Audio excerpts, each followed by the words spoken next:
UP में हर 6 घंटे में एक एनकाउंटर, 48 घंटे में 8 अपराधियों पर हुआ ऐसा एक्शन, मांगने लगे माफी। कोई लंगड़ाता हुआ रोया, किसी ने मांगी कप्तान से माफी। रेलवे पुलिस को भी यूपी पुलिस ने दिलाया इंसाफ। क्या बुलडोजर पे रोक के बाद बदल गई पॉलिसी? ऑपरेशन लंगड़ा नहीं, ऑपरेशन धक्का क्यों हुआ ट्रेंड? 48 घंटे में 8 अपराधियों के साथ यूपी में जो हुआ, उसने हर माफिया के मन में फिर से खौफ पैदा कर दिया। अब व्हील चेयर पे बैठकर ये कप्तान साहब से हाथ जोड़कर माफी मांग रहे हैं।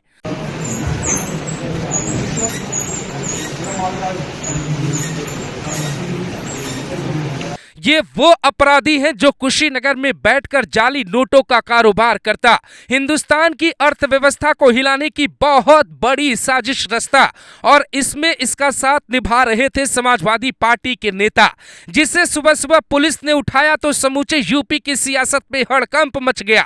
लेकिन उससे भी बड़े सवाल ये उठे जब यूपी पुलिस ने कहा भागते हुए इन तीनों के पैर में चोट लग गई, जिसके बाद से लोग ऑपरेशन लंगड़ा को ऑपरेशन धक्का बताने लगे। लेकिन इसका कतई मतलब ये नहीं है कि ऑपरेशन लंगड़ा और ऑपरेशन मृत्युलोक यूपी से आउट हो चुका है।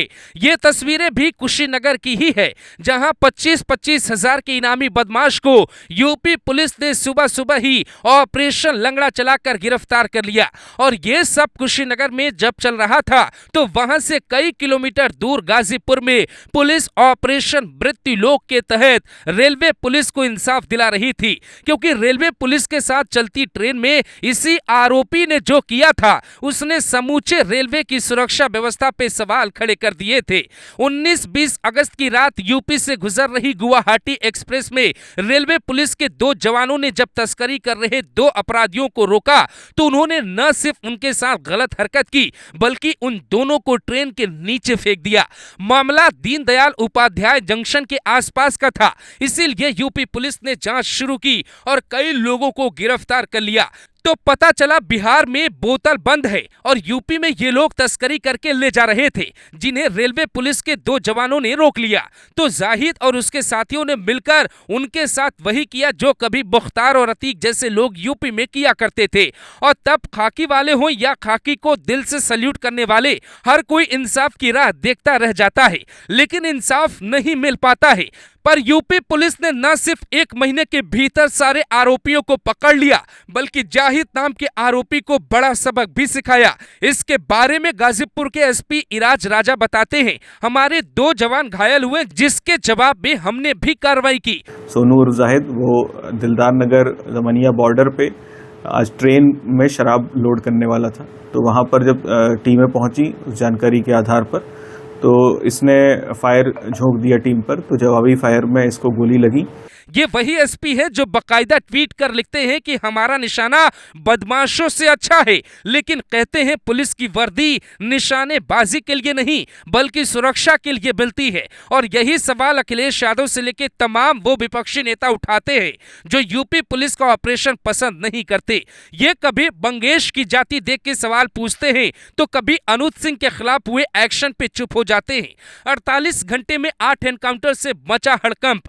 22 सितंबर को ऑपरेशन लंगड़ा के तहत गाजीपुर पुलिस 50,000 के इनामी बदमाश को गिरफ्तार करती है। 23 सितंबर की सुबह सुल्तानपुर केस के आरोपी अनुज प्रताप सिंह के खिलाफ ऑपरेशन मृत्युलोक लॉन्च होता है। 23 सितंबर की शाम 1 लाख के इनामी मोहम्मद जाहिद के खिलाफ यूपी पुलिस ऑपरेशन मृत्युलोक चलाती है। 24 सितंबर की सुबह कुशीनगर के 3 आरोपियों के पैर में चोट लगती है, ऑपरेशन धक्का बताया जाता है। 24 सितंबर को ही कुशीनगर में 25-25 हजार के 2-2 इनामी बदमाश को ऑपरेशन लंगड़ा में गिराया जाता है। हालांकि इस एक्शन पे जाति की सियासत भी खूब चढ़ी है। अनुज प्रताप सिंह के पिता का वो बयान वायरल होता है जिसमें वो कहते हैं अब अखिलेश के कलेजे को ठंडक पड़ी होगी। पर बड़ा सवाल ये है कि माफियाओं की मौत पे आंसू बहाने वालों का दिल तब क्यों नहीं दुखता जब विकास दुबे जैसा माफिया पुलिसकर्मियों के साथ गलत करता है, जाहिद जैसा आरोपी जब रेलवे पुलिस के साथ ऐसी हरकत करता है तो देश के नेता कहां चले जाते हैं। इसीलिए यूपी में 48 घंटे में 8 एनकाउंटर से हड़कंप मचा है।